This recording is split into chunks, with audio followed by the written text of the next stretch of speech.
Assalamualaikum warahmatullahi wabarakatuh. Waalaikumsalam warahmatullahi Sahabat-sahabat wabarakatuh. Ansor, dimanapun Anda berada, kita kembali dalam program Gerakan Pemuda Ansor PAC Pakes Aji Jepara Semarak seputar masalah Ramadan kita.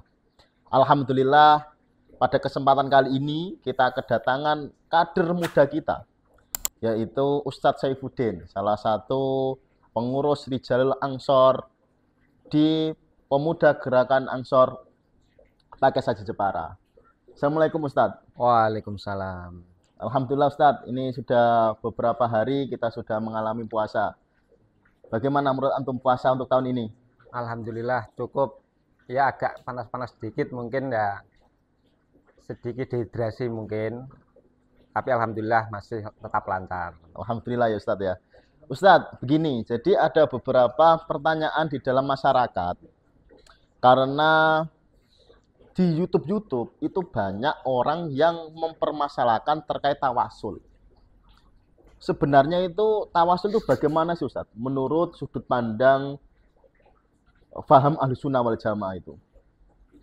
Terima kasih atas pertanyaan dari moderator terkait dengan tawasul di dalam agenda kita, aliran Ahlussunnah wal Jamaah. Sesuai dengan yang tertulis di kitab Risalah Ahlussunnah wal Jamaah, di situ diterangkan ilam anna tawassula bin nabi wa ghairihi minal anbiya'i wal auliya'i wa ahlis sholahi jaizun.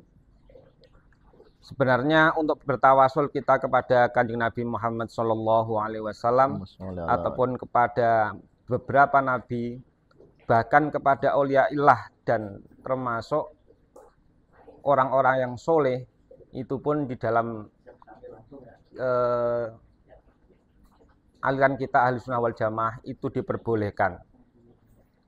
Bahkan di sini disebutkan dengan mandubun, disunahkan justru.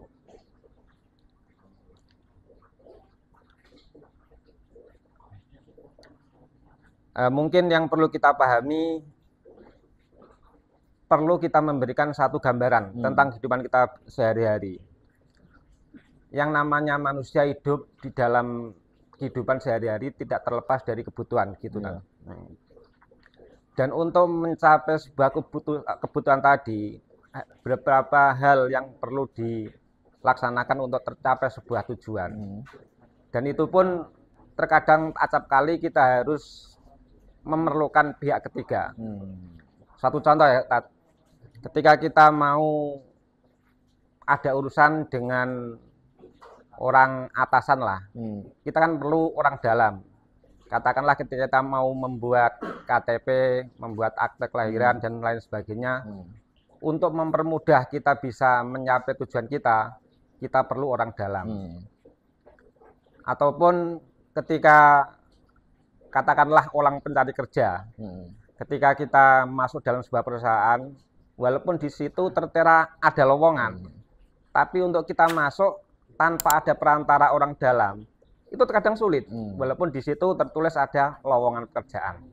Tapi ketika kita ada orang dalam, yang mana orang dalam ada kedekatan dengan pihak yang punya perusahaan, insya Allah itu akan lebih mudah. Nah, dari situ saya punya pemikiran bahwa ketika kita berdoa untuk sebuah hajat kita, terutama tentang berdoa kepada Allah Subhanahu wa Ta'ala, akan lebih baik ketika kita punya wasilah atau perantara. Dan itulah yang disebut dengan tawasul. Karena kita merasa jauh dengan Allah, maka kita memakai orang-orang yang dekat dengan Allah. Seperti halnya ketika mencari kerja, ketika kita tidak kenal siapa pemilik perusahaannya, tapi kalau ada orang dalam, oh itu mungkin akan lebih bisa menyampaikan. Seperti itu tadi ya. Seperti itu. Berarti tawasul itu ibaratnya itu perantara untuk sebuah tujuan yang menghasilkan kita menyampaikan kita kepada tujuan kita. Itu. Nah, terkait dengan tawasul terhadap orang yang sudah meninggal, memang ada sebuah ayat Quran ya, mungkin yang di sini diterangkan, a'udzubillahi minasyaitonirrajim, wala tat'u min dunillahi ma la yanfa'uka wala yadurruk fa in fa'alta fa innaka idzam minadz dzalimin. Mungkin ini dalil bagi mereka-mereka yang mengharamkan tawasul. Oh iya. Tapi perlu diketahui, selama kita tujuannya bukan untuk kepada mereka, cuma dari mereka itu hanya untuk sebuah tawasul kepada Allah Subhanahu wa taala karena dari kedekatan mereka kepada Allah. Dari itu tanpa ada kita mengimani bahwa mereka yang memberikan manfaat, insya Allah itu akan menjadikan kemusyrikan untuk kita ketika bertawasul kepada Allah. Berarti yang tidak boleh itu menganggap bahwa kesuksesan kita, keberhasilan kita di dalam berdoa itu yang memberikan perantara, itu yang tidak boleh, ya kan? Tidak boleh. Tapi kalau selagi tujuannya tetap Allah Subhanahu wa taala, meyakini yang mengabulkan Allah taala, maka ini mandub, disunahkan. Seperti itu ya adanya ulama. Alhamdulillah, seperti itu sahabat-sahabat Ansor, keterangan yang cukup jelas dari Ustadz Saifuddin. Semoga keterangan terkait pemaparan tawasul bermanfaat bagi kita semua.